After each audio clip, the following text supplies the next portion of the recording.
Mister वालतुरे, मी तुम्हाला नेमणूक पत्र दिलं तेव्हा ऑफिसचं टायमिंग सांगायला विसरलो होतो काय? नाही सर, पण मी अगदी वेळेवर आलोय. फक्त 9 वाजलेत. ऑफिस 9 ला सुरू होतं म्हणजे 9 वाजता कामाला सुरुवात होते वालतुरे. कळलं? तुम्ही 9 वाजता उगवताय. आता मस्टर सही करायला 5 मिनिटं, जागेवर जायला 5 मिनिटं, पेन आणि फाईल शोधायला आणखी 5 मिनिटं, आणि प्रत्यक्ष कामाला सुरुवात करायला आणखी 5 मिनिटं. म्हणजे तुम्ही 20 मिनिटं फुकट घालवणार. वर्षाचे दिवस किती? 365. रोज 20 मिनिटं याप्रमाणे किती होतात? 7300 मिनिटं. म्हणजे जवळजवळ 122 तास. म्हणजे तुम्ही 122 तासाचं एका वर्षाचं माझं नुकसान करणार. I am sorry sir. Go to your seat at once. चला. Yes sir. Good morning sir. काय कारण आहे? काय कारण आहे? माझ्याबद्दल काही सदिच्छा असल्या तर त्या बोलून दाखवण्यापेक्षा काम करा. या पृथ्वीच्या पाठीवर हा एकमेव देश असा आहे, या देशातली माणसं वेळ फुकट घालवण्याचे निरनिराळे मार्ग शोधण्यातच वेळ फुकट घालवत असतात. इतर राष्ट्रांकडे बघा जरा, ते जपान्यांकडे बघा, त्यांचे डोळे बघा. सतत काम करून करून त्यांच्या डोळ्याच्या फटी झाल्या. या अशा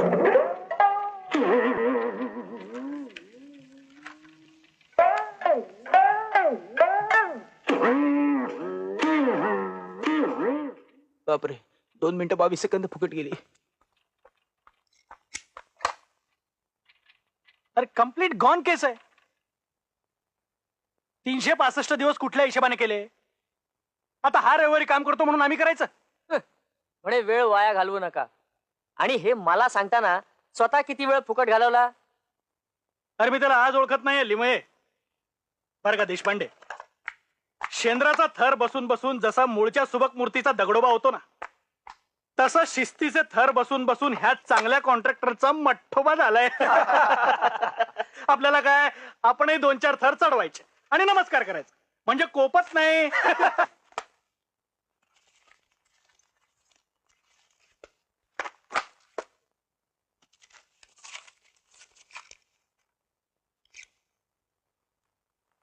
सर ही फाईल कसली? फॉरेन कॉन्ट्रॅक्टची?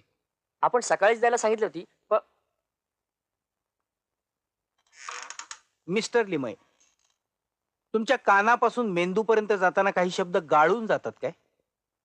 उद्या सकाळी मला फाईल तयार पाहिजे, याचा अर्थ सकाळी 9 वाजता टेबलावर तयार पाहिजे. अहो, एवढंही समजत असेल तर मेंदू रिपेअर करायला टाका. पण सर फाईल मी काल संध्याकाळीच तयार केली आहे. गेल्या वर्षी तुम्ही तयार करून ठेवली असेल हो. मला त्याचा काय उपयोग? जायचा तो वेळ गेलाच ना. नाही सर, मी विचार केला की जास्ती आर्ग्युमेंट्स करू नका.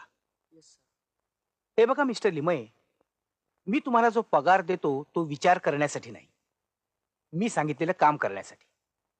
यापुढे पगारात बसते तेवढंच करा. आणि आतापर्यंत माझा वेळ फुकट घालवलात, आता खिळा मारल्यासारखे एका जागी उभे राहून आणखी वेळ वाया घालवू नका. चला.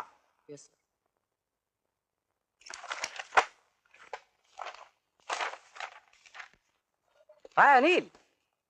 अरे अविनाश, तू? हो. पण तुला वेळ दिली असल्याचं मला कुणीच कसं सांगितलं नाही? गैरशिस्त म्हणजे इतकी आहे ना की थांबा, दुर्वास मुनी शांत व्हा. मी वेळ काय घेतलेली नाही, मी सहजच आलोय. हा बोल, काय काम काढलंयस? काम काय, सहजच आलोय, सांगितलं ना तुला. कारण काय? कारण काय? अरे तुझ्यासारख्या मित्राला भेटायला मला कारण द्यावं लागणार आहे. अर्थात मला जर ऑफिसमध्ये भेटायचं तर निश्चितपणे कारण हवं. तसं केलं नाही तर ऑफिसची शिस्त बिघडून जाईल. प्रिय मित्र अनिल चिपळूणकर, आपल्याला कल्पना आहे का, आपण संपूर्णपणे वाया गेलेले आहात. हे बघ, सांगतो, तुला कारणच हवंय ना, सांगतो. अरे आज संध्याकाळी पार्टी आहे ना, त्याची तुला आठवण करून द्यायला आलोय. अरे आपल्या सुशीलच्या लग्नाचा 10वा वाढदिवस आहे. चांगलंय. काय काय म्हणजे साधारणपणे 100 रुपयाचं पेट्रोल हा आणि लाख मोलाचा वेळ खर्च करून हा. आपण आपल्या ऑफिस पासून आमच्या ऑफिस पर्यंत फक्त पार्टीची आठवण करून द्यायला आलात. वा वा, खरंच धन्य आहे आपली. कसं या देशाचं होणार आहे काय कळत नाहीये, फक्त परमेश्वरच या देशाला वाचवू शकेल. खरं सांगू, तुझी अडचप आहेस. अरे बाबा, मी खालून जात होतो, म्हटलं तुला वर सांगावं आणि मग पुढे जावं. अरे पण मी यायला होकार दिला असला आणि मध्यंतरीच्या काळात मी जरी मेलो तरी भूत बनून मी वेळ पाळीन. कळलं? हे बघ, मी शार्प 6ला ऑफिस सोडीन, घरी जाईन, फ्रेश होईन आणि डॉट 7ला मी हॉलवर हजर राहीन. मात्र 8:30 वाजता मी पार्टीचा हॉल सोडलेला असेल. आणि यात 5-10 मिनिटं जरी इकडे तिकडे झाली तर जगबुडी होणार नाही. तुला सांगतो ते काय नाही, तू लग्न करून टाक. हा, बायकोने आदळआपट करून तुला 5-6 वेळा धुतलाला की तुझी सगळी खळ निघून जाईल. बायको या विषयावर चर्चा करण्याचं मी शाळेत असतानाच बंद केलंय. माझं मस्त चाललंय.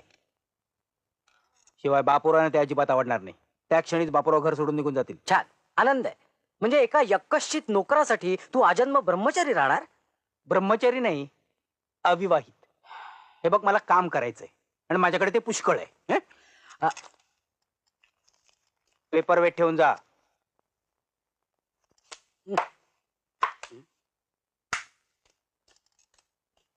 Welcome welcome thank you.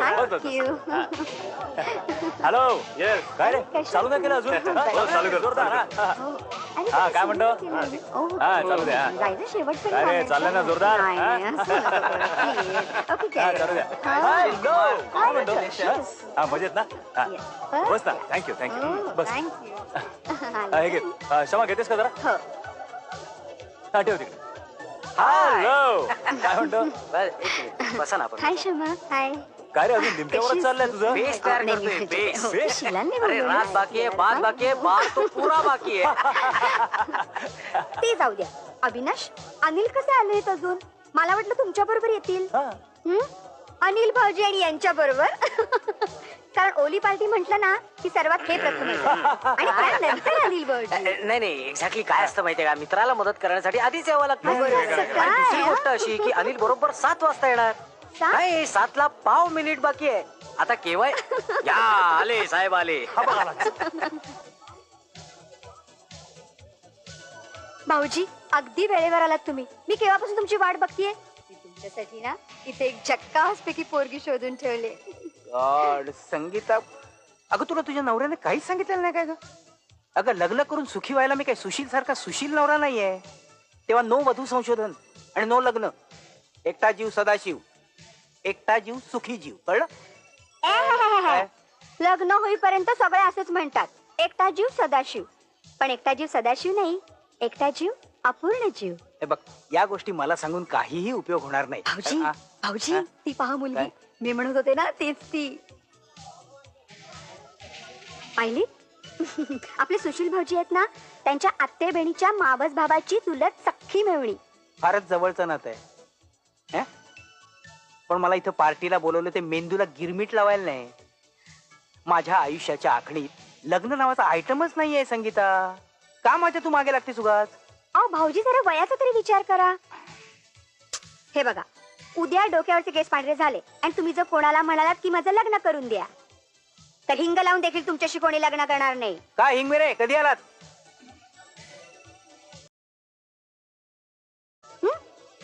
भाऊजी